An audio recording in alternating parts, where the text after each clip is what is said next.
Olá, eu sou o professor Ricardo Cifuentes e hoje, dentro da nossa disciplina de análise de cenários econômicos, a gente vai tratar sobre inflação, moeda e também vamos falar um pouco sobre política monetária do governo para lidar com o problema da inflação. Primeiro, vamos entender o que é moeda. Moeda é um ativo, ou seja, é algo que tem um valor em si, mas ele tem algumas características especiais. E isso se resume nas suas três funções. Primeiramente, a moeda serve como uma unidade de medida, uma forma de você medir o preço ou o valor das coisas. Outra função da moeda é servir como meio de troca. Talvez essa seja a função mais importante da moeda dentro do sistema capitalista, porque a moeda agiliza a troca entre as mercadorias, ela facilita a troca entre as mercadorias. Nas economias primitivas, a troca era feita diretamente de uma mercadoria para outra. Isso imprimia um dinamismo muito lento para esse sistema de trocas, porque você tinha que fazer o desejo de uma pessoa coincidir exatamente com o excedente da outra pessoa. Um exemplo, se um agricultor tivesse um excedente na produção de vegetais, quisesse trocar esse excedente de vegetais por carne, ele teria que encontrar um outro produtor que tivesse produzido o excedente de carne e que tivesse disposto a comprar os legumes. Essa situação era algo pouco provável de ocorrer. Ocorria, mas era pouco provável. Existia um esforço muito grande para encontrar essa compatibilização aí de excedente e demanda. A moeda, por ser um ativo que é aceito amplamente, facilita essas trocas. Você não precisa ter essa coincidência de desejos. Basta que exista moeda. E a terceira função dessas funções principais que a moeda tem é de reserva de valor. As pessoas guardam moeda, elas economizam e, a princípio, o valor fica preservado ali. Então você pode juntar valores maiores para fazer uma compra maior, para fazer um fundo de emergência. Você pode utilizar a moeda então para guardar valor e ela tem essa característica de liquidez absoluta. Todo mundo aceita a moeda para fazer transações comerciais. Por isso que em situações de crise, por exemplo, as pessoas preferem guardar moeda do que qualquer outro tipo de ativo, uma vez que a moeda é mais amplamente aceita. Isso foi o que Keynes chamou de preferência pela liquidez. Agora vejamos qual que é o conceito de inflação. Inflação é simplesmente um aumento generalizado de preços. Cuidado, não é o aumento de um ou outro produto. Quando a gente fala aumento generalizado de preços, nos referimos a um aumento em vários produtos ao mesmo tempo. Mas a quais produtos a gente se refere especificamente? Vocês já devem ter visto uma série de índices de inflação. IPC, IPCA, IGP, IGPM, são vários índices de inflação. Cada índice desses se refere a uma cesta específica de produtos.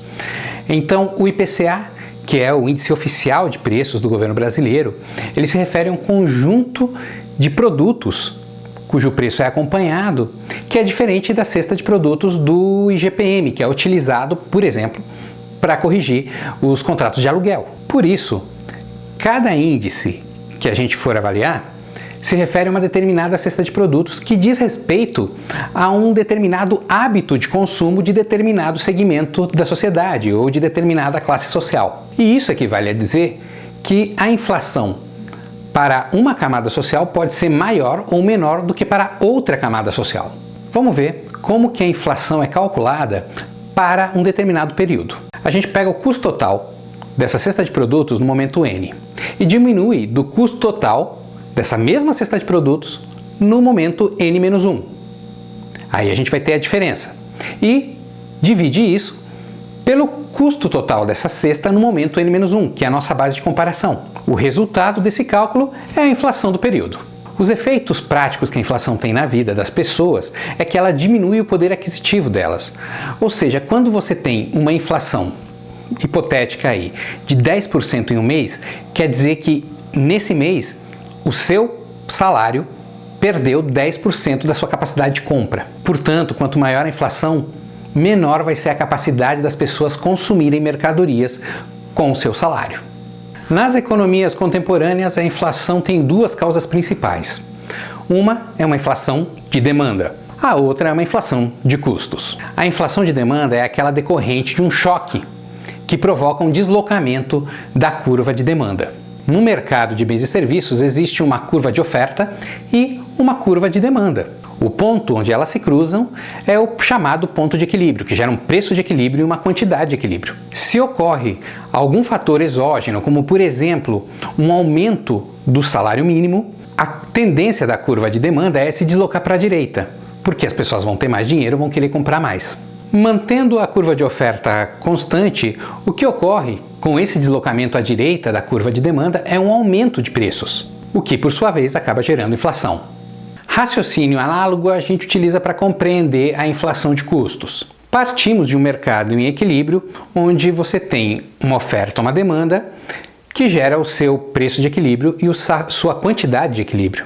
Caso ocorra o que a gente chama na economia de choque de oferta, ou seja, uma alteração na quantidade ofertada, especificamente uma diminuição na quantidade ofertada, que pode ser causada, por exemplo, por uma quebra de safra de produtos alimentícios. Essa quebra vai fazer com que a oferta desses produtos diminua, portanto, a curva de oferta vai se deslocar para a esquerda, gerando um novo ponto de equilíbrio de mercado com um preço superior, contribuindo assim para o aumento da inflação. Isso é especificamente verdadeiro quando a gente trata de produtos básicos de uma economia, que são produtos básicos para qualquer setor de produção, como é o caso das commodities, que são em sua maioria matérias-primas utilizadas por grande parte da indústria. Qualquer choque de oferta que diminua a quantidade ofertada dessas commodities provoca um processo inflacionário subsequente. Falar sobre a relação entre moeda e inflação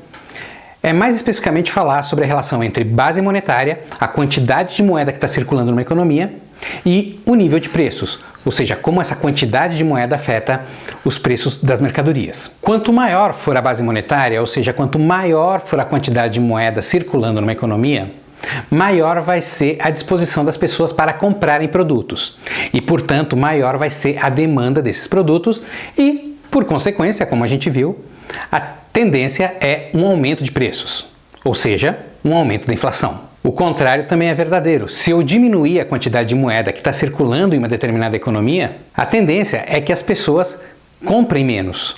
Portanto, força com que os preços baixem, diminuindo a inflação.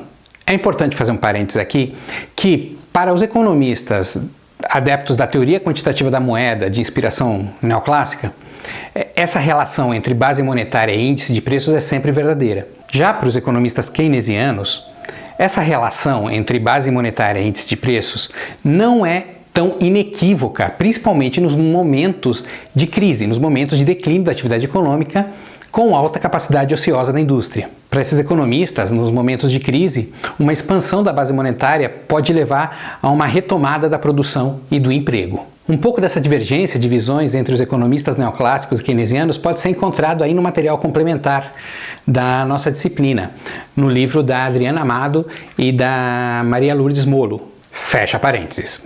Portanto, de maneira geral, para controlar a inflação, o governo faz uso de instrumentos de política monetária. Os três instrumentos para isso são a política de redesconto, depósitos compulsórios e, principalmente, as operações de mercado aberto ou de open market. Nessas operações, o Banco Central emite títulos da dívida pública a uma determinada taxa de juros, a famosa taxa Selic, que é a taxa do Sistema Especial de Liquidação e Custódia do Banco Central. Esses títulos tiram dinheiro de circulação da economia, uma vez que eles pagam uma determinada taxa de juros depois de um determinado prazo. Quanto maior for a taxa de juros, maior vai ser a atratividade desses títulos e mais pessoas vão estar dispostas a comprar esses títulos e tirar esse dinheiro de circulação da economia. Assim, existe uma relação inversa entre taxa de juros e base monetária.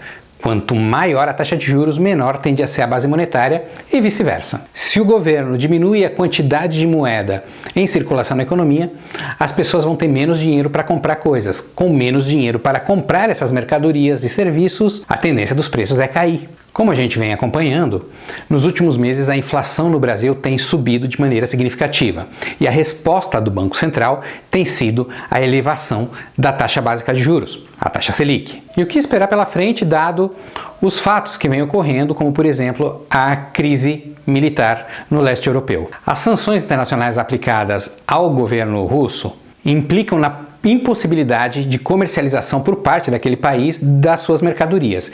E a Rússia é um importante produtor de commodities no mundo. Sem a produção russa sendo comercializada pelo mundo, ocorre um choque de oferta. Portanto, o preço internacional das commodities tende a subir, como já vem acontecendo. E isso deve levar a uma elevação dos preços dos produtos que têm essas commodities como parte componente deles. Esse aumento de preço também pode ser influenciado pela taxa de câmbio, que depende da política monetária interna no Brasil, além de fatores externos. Mas política cambial a gente trata na próxima aula.